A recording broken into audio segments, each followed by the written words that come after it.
Hello friends, आज मैं आपके साथ फिर से आ गई हूँ। तो आज का टॉपिक एक बहुत ही इम्पॉर्टेंट है हॉस्पिटल के लिए। इवन हॉस्पिटल क्या, हर एक सेक्टर में जब आप काम करते हैं तो एक चीज़ बहुत ही ज़्यादा मायने रखती है, वो है क्वालिटी। जो भी जैसा सर्विस रिगार्डिंग है या प्रोडक्ट रिगार्डिंग कोई भी कंपनी है या ऑर्गेनाइजेशन है, तो वहाँ पे सबसे ज़्यादा डिपेंड करता है सर्विस के अलावा उस सर्विस की क्वालिटी। अगर क्वालिटी अच्छी होगी तो लोग वहाँ आएंगे, उस प्रोडक्ट को लेंगे, या सर्विस है तो वो उस सर्विस को वहाँ पे लेंगे।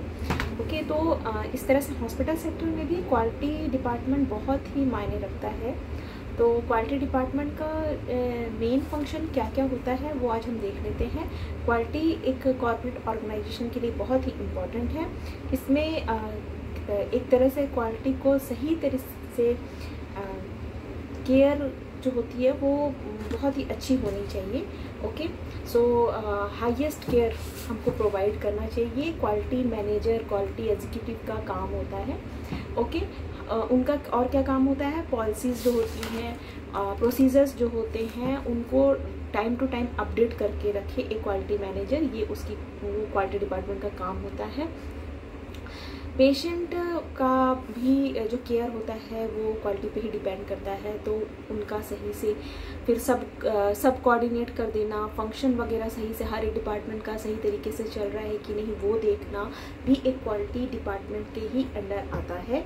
ओके, फिर सर्विस जो हो दे रहे हैं वो सही तरीके से सर्विस एक इंटरनल हो या एक्सटर्नल हो, हॉस्पिटल की मेन पर्पस ही होना चाहिए कि पेशेंट सेटिस्फाई होके जाए। ये भी क्वालिटी डिपार्टमेंट का एक काम होता है। परफॉर्मेंस बेस्ड डाटा जो होता है, हॉस्पिटल्स का कोई भी डाटा उसका सही तरीके से रखना, फिर डाटा को मतलब जो पुराने डाटा होते हैं उनको अपडेट्स करना, नए डाटा रखना, ठीक है, ये भी सब कुछ एक क्वालिटी डिपार्टमेंट के अंडर आता है।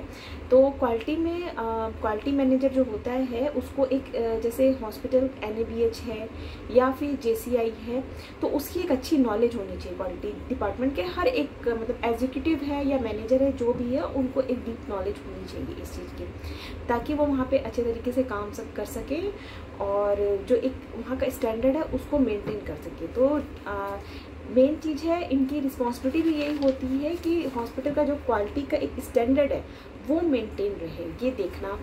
कोऑर्डिनेशन सही तरीके से चल रहा है कि नहीं हॉस्पिटल्स का, ठीक है, सारी रिक्वायरमेंट्स पूरी करना, ये भी एक क्वालिटी डिपार्टमेंट का ही अंडर आता है।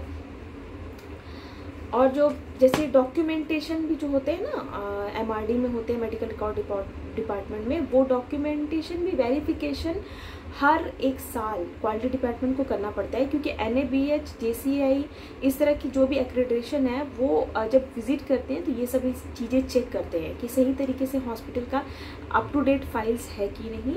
तो ये सब भी क्वालिटी डिपार्टमेंट के अंडर ही आता है। डाटा मॉनिटरिंग हो गया। ओके, फिर उसके बाद परफॉर्मेंस, मतलब हॉस्पिटल का जो एम्प्लॉयज़ है हर एक डिपार्टमेंट्स का, उनका परफॉर्मेंस बेस भी क्वालिटी के अंडर ही आता है। अगर वो सही तरीके से हैं, उन डे बाय डे उनको ट्रेनिंग दी जाती है। HR मतलब HR तो देता ही है ट्रेनिंग अपने, और क्वालिटी डिपार्टमेंट भी अपना ट्रेनिंग देता है ताकि कोई भी प्रॉब्लम्स नहीं आए। जब भी कोई इंस्पेक्शन होता है तो कोई भी हॉस्पिटल का कोई भी एम्प्लॉय है वो सही तरीके से आंसर कर सके, उन चीज़ों को रिप्लाई कर सके, तो ये भी उसके अंदर आता है। ओके, तो हम ये देखते हैं कि क्वालिटी जो डिपार्टमेंट में क्वालिटी मैनेजर है उनके अंडर बहुत सी चीज़ें आती है, वो बहुत ही रिस्पॉन्सिबल होना चाहिए। उनको एनालिटिकल जो प्रॉब्लम है हॉस्पिटल्स की, कोई भी तरीके से, चाहे वो किसी भी डिपार्टमेंट से रिलेटेड हो, उसको सॉल्व करना आना चाहिए। मतलब प्रॉब्लम सॉल्विंग होना चाहिए, उसको कोई डिसीजन ले सके वो, इस तरह का कोई होना चाहिए। प्लानिंग उसकी अच्छी होनी चाहिए, स्ट्रैटेजिक मैनेजमेंट उसको आना चाहिए। तो इस तरह से हम एक चीज़ देखते हैं कि क्वालिटी डिपार्टमेंट जो होता है वो बहुत ही इम्पोर्टेंट डिपार्टमेंट है। ओके, तो अब ये है कि क्वालिटी डिपार्टमेंट में जब हम काम करते हैं तो उसके लिए हमें क्या क्या चाहिए। इनिशियली क्वालिटी डिपार्टमेंट में BHM का स्टूडेंट जो होता है, हॉस्पिटल मैनेजमेंट जो बैचलर किया हुआ, मास्टर किया हुआ, वो लोग अप्लाई कर सकते हैं, ग्रेजुएट भी अप्लाई करते हैं। लेकिन अगर आप हॉस्पिटल में वर्किंग एक्सपीरियंस है, आपको आपने हॉस्पिटल में काम किया है, तो और अच्छी बात है, आप जल्दी से जल्दी मैनेजर पोस्ट के लिए अप्लाई उसमें कर पाएंगे। अगर आपको क्वालिटी की नॉलेज है, हॉस्पिटल के क्वालिटी की नॉलेज है, और अच्छी खासा इसमें ग्रोथ भी है डे बाय डे, क्योंकि हेल्थ केयर सेक्टर है वो बूम कर रहा है, ग्रो कर रहा है। तो इसमें बहुत ही चांसेस है कि आप जल्दी जल्दी ग्रो कर सकते हैं अगर आप क्विक लर्नर हैं, आप में कैपेसिटी है सीखने की चीज़ों को जल्दी, और आप में इतना ये है कि आप कोई भी डिसीजन सही तरीके से ले सकते हो। हॉस्पिटल में कोई भी अगर कोई भी प्रॉब्लम आती है, इश्यूज़ आते हैं, तो आप उसको तुरंत सॉल्व कर सकते हो। तो आप क्वालिटी एग्जीक्यूटिव से मैनेजर बहुत जल्दी आप बन जाते हो। तो इसकी स्टडी तो होती ही है, अगर आप डिफरेंट अच्छे हॉस्पिटल्स में आप वर्क करते हो तो आपकी पेइंग स्किल्स भी अच्छी होती है। तो ये एक बहुत ही अच्छा डिपार्टमेंट है, इवन गर्ल्स बॉयज़ कोई भी इसमें जा सकता है, बहुत ही अच्छा है ये। अगर आपने 12th किया हुआ है तो आप आगे का इसमें करियर बना सकते हो। तो आज का वीडियो इसी में, okay, thank you so much. आगे मैं और भी आपके लिए वीडियो लेते आऊँगी। Thank you, bye bye.